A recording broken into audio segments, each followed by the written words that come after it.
नमस्कार, मैं हूँ राज श्रीवास्तव। आप देख रहे हैं राज। इस समय पहुँचे हैं गोपालगंज जिले के मिशीबता रोजे प्रखंड के मिशीबता गाँव में। आपको बताते हैं कि यहाँ पे जो शिक्षक विभाग के द्वारा पूर्ण नियुक्ति जो शिक्षक किया जाता है उनका वेतन को लेके, और उसमें बहुत समस्या हुई है कि अभी तक जितने भी शिक्षक थे तो उनको अभी तक वेतन, जो नियोजित शिक्षक थे उनको वेतन की बहुत समस्या हुई, वेतन नहीं मिला है।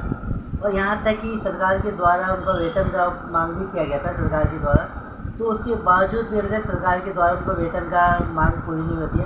और यहाँ तक कि समस्या पे समस्या खड़ी होती है सरकार के द्वारा। और हम कहेंगे कि जो यहाँ की बिहार की सरकार है वो एक तरह से निकम्मी सरकार कहलाएगी, क्योंकि हर काम, अब जहाँ तक देख लीजिए, चाहे चुनाव का टाइम हो तो वहाँ पे शिक्षक की आवश्यकता होती है, चाहे विद्यालय का टाइम हो तो शिक्षक की आवश्यकता होती है, चाहे वही जाति गणना करवाना हो तो ये भी शिक्षक से ही कराया जाता है। जबकि ऐसा नहीं होना चाहिए। जाति गणना के लिए जो भी विभाग है, विभाग द्वारा कराया जाता है। जो चुनाव होता है, चुनाव भी विभाग के द्वारा कराया जाता है, उसमें शिक्षकों की कोई भूमिका नहीं होती है। पर यहाँ की जो बिहार की सरकार है उनके द्वारा जो भी कार्य होता है टोटल काम शिक्षक के द्वारा कराया जाता है। अगर आपको अभी बता दें कि अगर बिहार में या जिला में कहीं कुछ काम हो तो वहाँ भी सबसे पहले शिक्षक को भेजा जाएगा कि आप जाइए उस जगह पे देखिए कि बाहर से कौन आया है, क्या किसके घर से क्या समस्या है, क्या नहीं है। वो भी मान लीजिए कि जाति गणना तो लेके एक गणना भी करना हो तो गणना करने के लिए भी शिक्षक को चाहिए। और ये शिक्षक जब काम कर रहे हैं आपके साथ, आपके राज्य में, आपके बिहार सरकार में, तो उनको वेतन क्यों नहीं दिया जा रहा है? जब वेतन की अपनी मांग पे लड़ रहे हैं तो उनके साथ दुर्व्यवहार सरकार करती है। पर ऐसा क्यों होता है ये भी जानेंगे। और हमारे साथ है देवेंद्र सिंह जी, जो नियुक्त शिक्षक के प्रदेश अध्यक्ष हुआ है, प्रवक्ता है, प्रदेश प्रवक्ता है। पहले उनसे परिचय जानेंगे, फिर में उनसे पूरा बातचीत करते हैं क्या उनकी समस्या है। सर, सबसे पहले आपका हमारा हाल बिहार समाचार में स्वागत है। जी, आपका भी स्वागत है। चैनल को बहुत सारे जो श्रोता हैं उनको भी बहुत बहुत शुक्रिया है, नमस्कार है बिहार का, मेरे शिक्षक संगठन की तरफ से।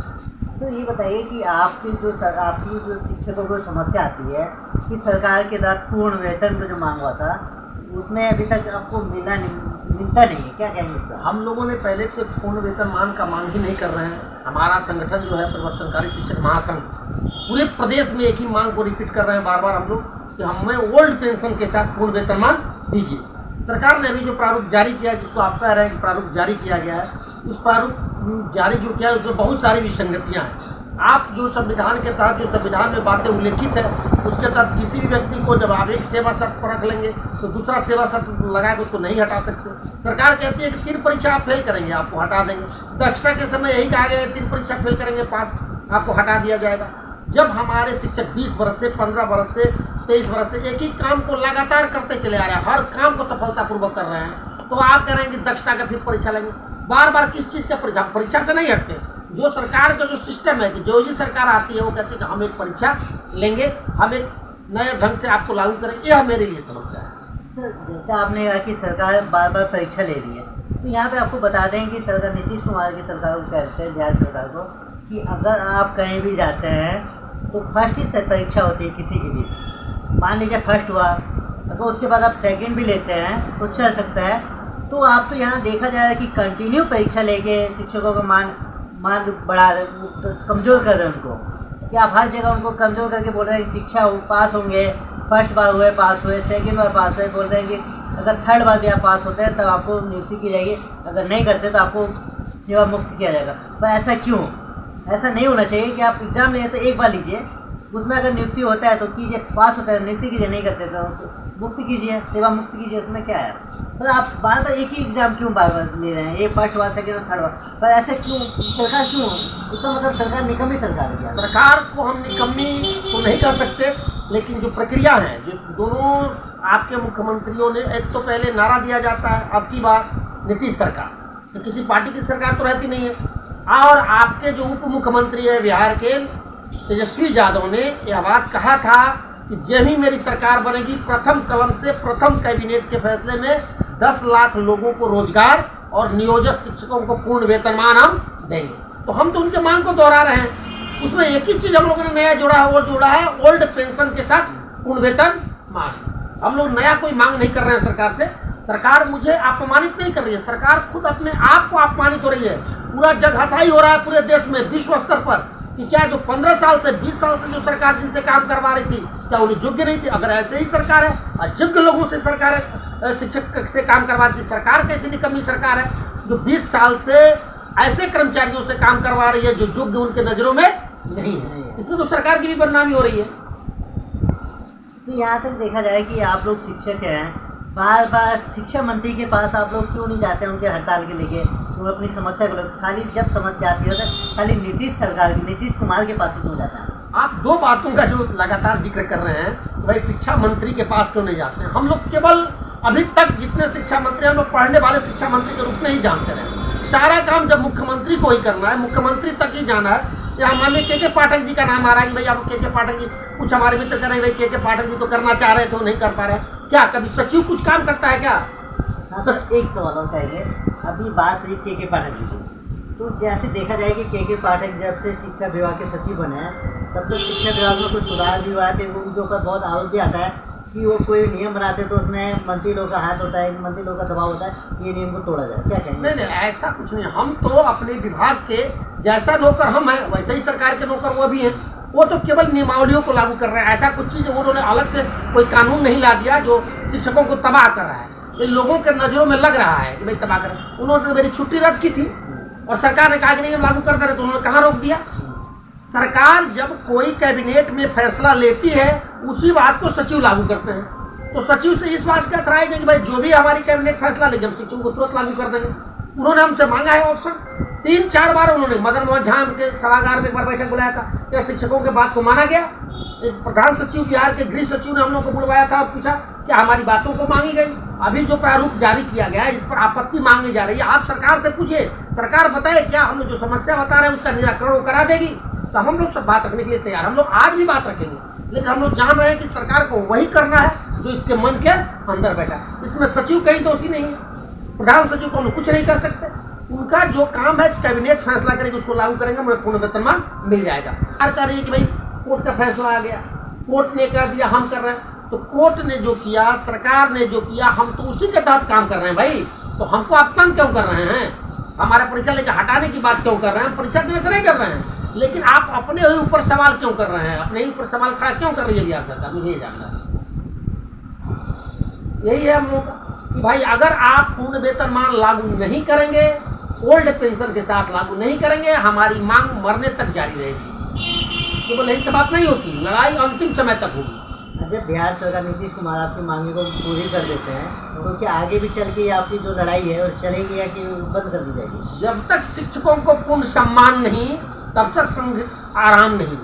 जब तक पूर्ण सम्मान बिहार के शिक्षकों को नहीं मिलेगा, एक एक कतरा खून बिहार शिक्षकों के लिए हम लोग लगा देंगे और संघर्ष होगा, सड़कों पर होगा। हम शिक्षकों को सरकार की काम करते हैं, सरकार के बच्चों को पढ़ाते हैं, सरकार के नियमावलियों को पढ़ाते हैं, पब्लिक के बच्चों को पढ़ाते हैं। हम पढ़ाएंगे, पढ़ेंगे, रहेंगे। सरकार कहती है तो है ना मुख्यमंत्री, है डीएम को, है विधायक, सारे लोग अपने सरकारी विद्यालय में अपने बच्चों का एडमिशन करा दें, कल से हालत सुधर जाएगी। क्यों नहीं करा रहे हैं वो लोग अपने बच्चों को? क्यों नहीं कराते हैं? विधायक, मंत्री, MP, MLA सारे लोगों का एडमिशन सरकारी विद्यालय में होना चाहिए, तब जाके समानता आएगी। हम तो सबके बच्चों को पढ़ा रहे हैं, जो आएंगे उनको पढ़ाएंगे, निश्चित रूप से पढ़ाएंगे। हमारे साथ कोई भेदभाव नहीं, हम तो लगातार शिक्षा दे रहे हैं, लगातार देंगे। लेकिन शिक्षकों को अगर सम्मान नहीं मिला तो संघर्ष होगा होगा होगा, संघर्ष चलते रहेगा। तो इसमें हम कहेंगे कि अभी तक आप जितने भी देखा गया है तो हर जगह शिक्षकों के अगर ये भी जो भी आपकी मांगे हैं, अगर शिक्षक क्या उसके बाद से जो शिक्षक चुनाव में जाते हैं, जनगणना करते हैं, जाति गणना करते हैं, तो क्या ये काम करना चाहिए शिक्षकों के द्वारा कि नहीं करवाना चाहिए? अब हम तो हम यही तो बात करेंगे। संविधान सरकार ने कहा है, सरकार ने जो नियमावली बनी है उसमें जिक्र है कि हमसे गैर शैक्षिक कार्य नहीं करेंगे। आप मुझे ट्रेनिंग दीजिएगा, सैनिक का कराइएगा सफाई, ट्रेनिंग दीजिएगा सुई देने का, करवाइएगा, राइफल चलवाइएगा सीमा पर। हम जिस काम के लिए बने हैं, पढ़ना पढ़ाना मेरा काम है, तो हमें उस काम में रहने दीजिए। सरकार ने कहा है, संविधान कहता है, नियमावली कहती है कि शिक्षकों से गैर शैक्षणिक कार्य नहीं कराया जाए, अन्यथा कोई कार्य नहीं करवाया जाए। फिर हमसे सरकार बार बार 32 काम क्यों ले रही है? हम इसके भी खिलाफ हैं। हम केवल पढ़ने पढ़ाने के लिए बने हुए हैं और सरकार ने कहा है पूर्ण वेतनमान दे, हमें सम्मान दे, हम निश्चित रूप से बिहार के विकास में योगदान करेंगे। तो एक चीज़ और सवाल बात करेंगे, जो आपका पेंशन योजना है, जो पेंशन से आप बातचीत कर रहे हैं कि यहाँ तो देखा जाए कि सरकार के द्वारा पेंशन बंद कर दिया गया है, तो पेंशन वैसे तो सबको मिलना चाहिए, पेंशन जितने भी सरकारी टीचर हैं पेंशन सबको मिलना चाहिए, तो उसमें तो पेंशन बंद नहीं होना चाहिए, तो इस सरकार क्यों नहीं पेंशन योजना ये चालू कर दी है? सरकार की यही तो कमी है। कई राज्यों ने सेल्फ निर्णय लेकर आप पता करेंगे अपने राज्य कर्मचारियों को ओल्ड पेंशन दिया है, राज्य सरकार ने फैसला लिया। आप जानते हैं कि पूर्ववर्ती सरकार ने, जो भी सरकार 2004 में रही थी, बीजेपी की सरकार थी, स्वर्गीय अटल बिहारी वाजपेयी देश के प्रधानमंत्री थे, उन्होंने पेंशन को समाप्त कर दिया। लेकिन बाद में देखा गया कि सेवा करने वाले कर्मचारियों के हित में उसके जीवन के अंतिम सुरक्षा के रूप में एक लाठी के रूप में पेंशन ही महत्वपूर्ण है।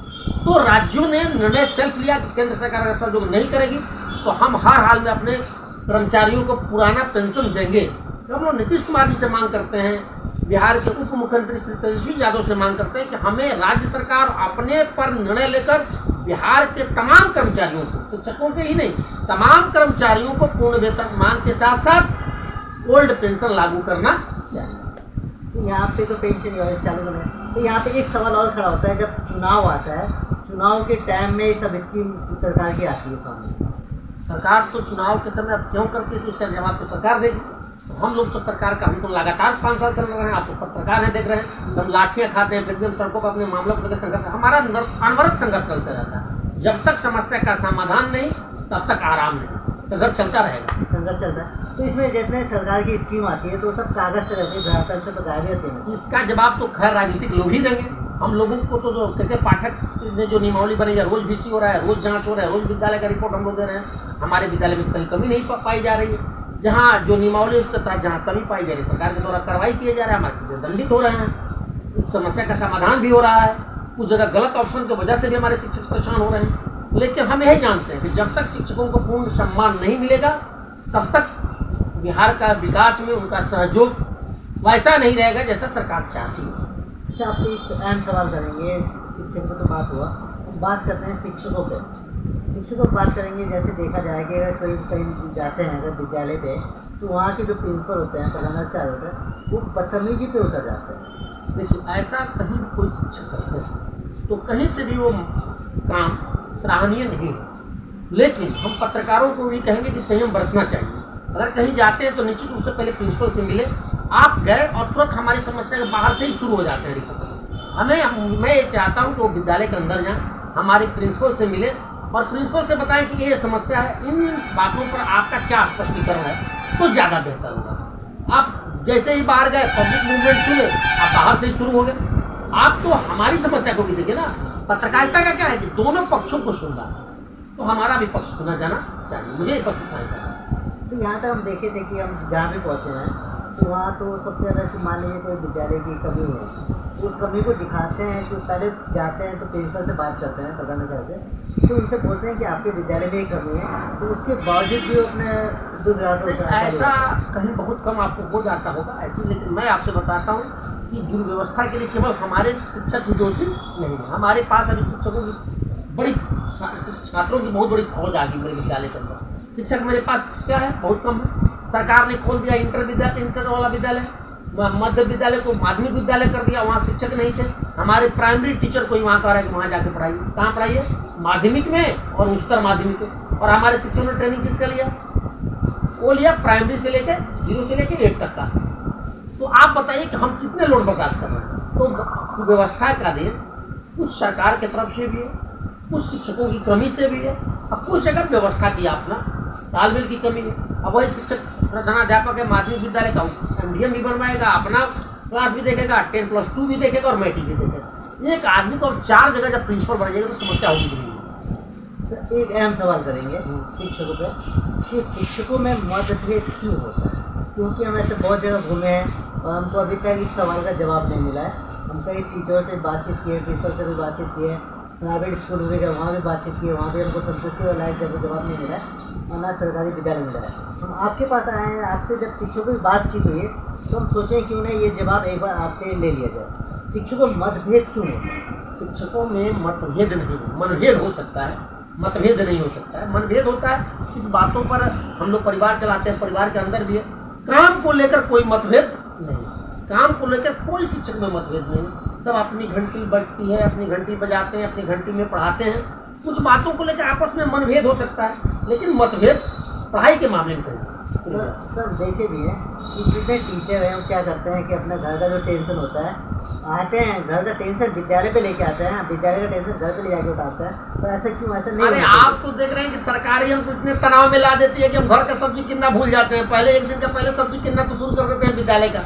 आप तो परिवार चलाते हैं, तनाव में रहते हैं, एक आदमी का खाना बनाते हैं, हमको 500 लोगों का खाना बनवाना है, तो 4 दिन पहले से तैयारी करते हैं। तो शिक्षक को इस तरह आप काम दिए कि रात दिन तनाव में रहता है ना। फिर VC करेगा, विद्यालय जाएगा, 4 बजे के बाद VC करेगा, फिर 4 बजे के बाद सब्जी खरीदेगा, फिर सुबह के लिए व्यवस्था, तो तनाव में रहता है। तनाव तो सरकार हमारे शिक्षकों को दे रही है। जाहिर सी बात है जो शिक्षक तनाव में रहेंगे तो कुछ तो शिक्षक हो ही जाएंगे ना तनाव की वजह से। तनाव की वजह से होगा। मान लीजिए कि वहाँ जो प्रिंसिपल है वही सब चीज़ व्यवस्था करते हैं, विधि व्यवस्था करते हैं। विधि व्यवस्था के लिए हम नहीं रखेंगे, हमारा काम केवल पत्रकार महोदय पढ़ाना है, तो पढ़ाने के लिए बने हुए। लेकिन जब हमसे आप अतिरिक्त काम लीजिएगा, किसी भी व्यक्ति को 5 काम में लगा दी, जाहिर सी बात है वो तनाव में व्यक्ति रहेगा। तो एक विद्यालय में हम देखे हैं कि अभी आप देखे भी होंगे, न्यूज़ भी देखे होंगे, और ये ज़्यादा दूर की बात नहीं है, आपके बगल वाले प्रखंड की बात है, विजयपुर प्रखंड में। वहाँ पे शिक्षक प्रभार लेने के चक्कर में मारपीट हुआ, गाली गलौज, केस पड़ा कर। नहीं, ये शिक्षक की समस्या है कि विभाग का समस्या है। विभाग अगर रोस्टर क्लियरेंस करती है तो क्या शिक्षकों के बीच विवाद हो जाता है?